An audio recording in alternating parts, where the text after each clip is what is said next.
Yeah, so this is the product that we design. Can you see the mock-ups? So here is the mock-ups. So we need to select eléyìí tó yẹ kó máa wà ní um, first page. So let's go for this. So this is the front and back, don't forget. So different color. So eléyìí náà ló máa wà ní first. So àwa tá a bá ti ń ṣe tá a bá ti ń list tá a bá ti ń list the product ní orí ST, we will understand what title, descriptions, tags means. So and when it comes to SEO náà, so àwọn kíní náà ó jẹ́ nǹkan tó wà important. So unisex sweatshirt, so we can just add man a unisex sweatshirt. So if you want to get tags title, you can just use ChatGPT to generate titles. There are some ST, you can use ST tag tools, yeah, to generate it. So and so on and so forth. So you can make some research and for you to know more about the women's clothing.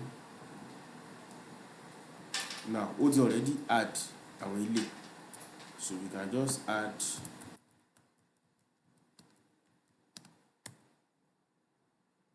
ó ti add ẹ̀ báyìí, so and so on and so forth. Suppliers wà tá a mú lélẹ̀, shipping method ṣe ti rí báyìí, so the price is already there.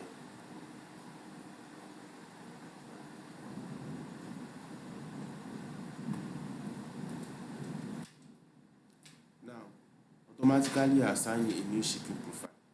So normal, so this is the color, 3 color, and this is their price.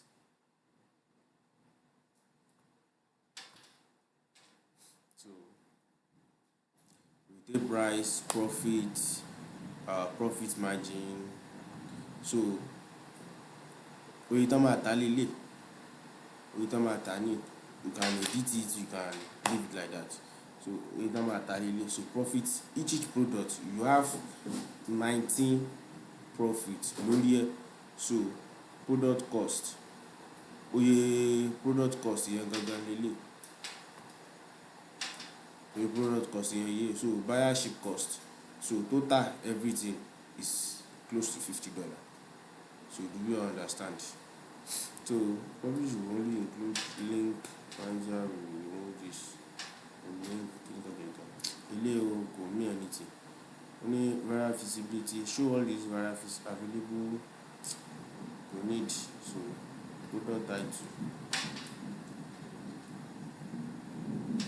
so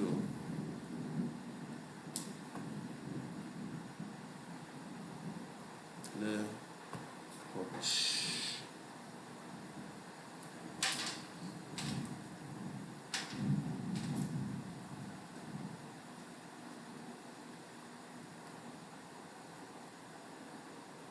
So onídìbò àwìlẹ̀ order fúnra wa báyìí, so normal àti publish ẹ̀ báyìí.